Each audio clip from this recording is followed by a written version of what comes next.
Common mistakes made by investors. Rushing in without doing the proper research. You need to understand what the end goal is with buying that investment property and the demographic and the tenant you're trying to attract.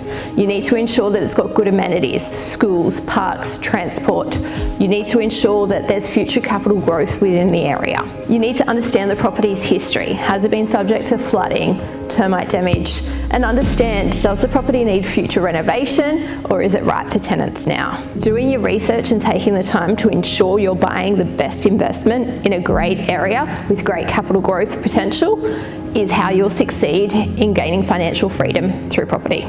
Next, let's talk expenses. A common error is underestimating the true cost of owning an investment property. It's not just about the mortgage and expecting the rent to cover everything. There are always unexpected expenses, from urgent repairs to upgrades that might need doing right away. A big tip here is to avoid borrowing to your maximum capacity. You want to leave yourself some breathing room and don't rely solely on the rental income to cover all your costs. Having a financial buffer in place, whether it's 1 or 2 months of the mortgage repayments, can make a world of difference when those unforeseen costs pop up. Many first-time investors make the mistake of not thinking long-term. You need to ask yourself, what's my end goal with this property? Are you aiming for long-term capital growth, or do you want a property that provides steady rental income? Your long-term strategy will guide everything, from the type of property you buy, the location you choose, and how you manage it. Without a clear plan, you might find yourself stuck with a property that doesn't align with your investment goals. Another common mistake is rushing into renovations before your tenant moves in. Whilst it might seem like a good idea to get everything done up front and make the home lovely for the tenant, this can actually cost you in the long term. What you need to consider is, when can you claim that as a tax deduction? We recommend that you speak to your accountant in relation to when and how you can claim your tax deductions, so you can get the best out of claiming expenses for your rental property.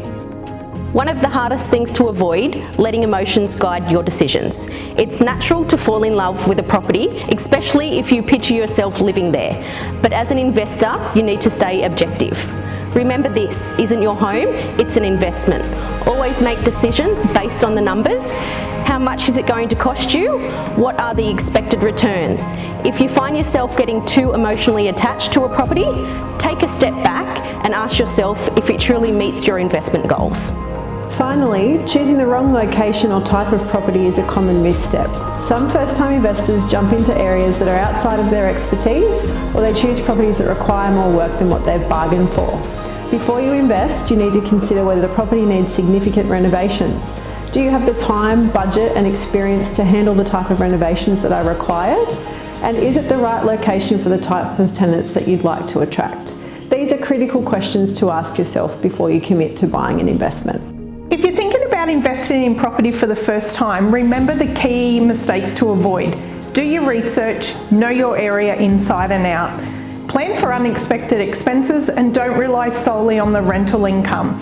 Time your renovations carefully to maximise your tax benefit. Think long term, know your strategy from the start, keep emotions out of the equation and choose the right location and property for your goals. If you have any questions and you're after some more guidance, reach out to our team.